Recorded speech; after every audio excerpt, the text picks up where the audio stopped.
TJ, I love that. You've been amazing talking today, and I'm glad that people are going to read The Dose Effect, dive into more on dopamine, oxytocin, serotonin, and endorphins. We only touched the tip of the iceberg today, but we learned so much. I feel like I've gained so much great self-talk material from listening to you.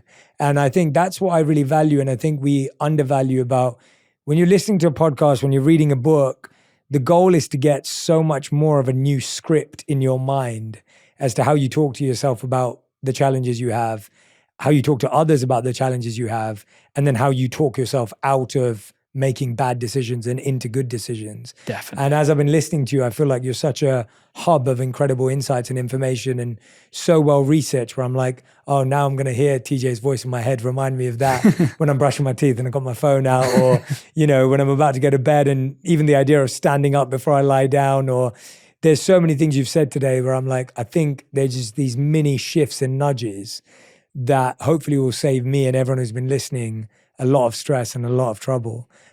Is there anything I haven't asked you that you wanted to share, or something that's on your heart or mind that you really want to share with my community? I would love everyone, after listening to this podcast, to plan in the next 7 days to spend 60 minutes in nature without their phone, considering what their primary pursuit is in their life right now.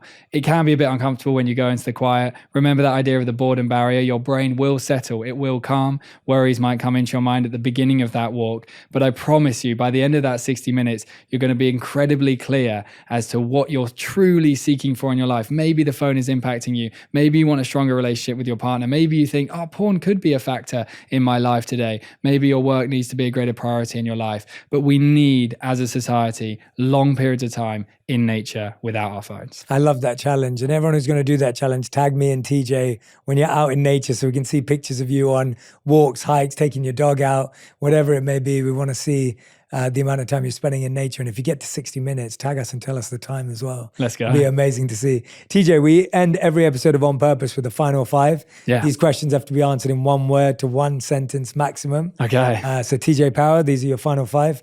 Question 1, what is the best advice you've ever heard or received? To take action as soon as you wake up. I received this guidance from a number of people in my life. I realized that waking up and scrolling my phone was the worst thing in my experience. Take action as soon as you wake. Great advice. Second question, what's the worst advice you've ever heard or received? That it's fine to constantly drink tons of alcohol and that to be like a normalized aspect of society, and that isn't negatively impacting you.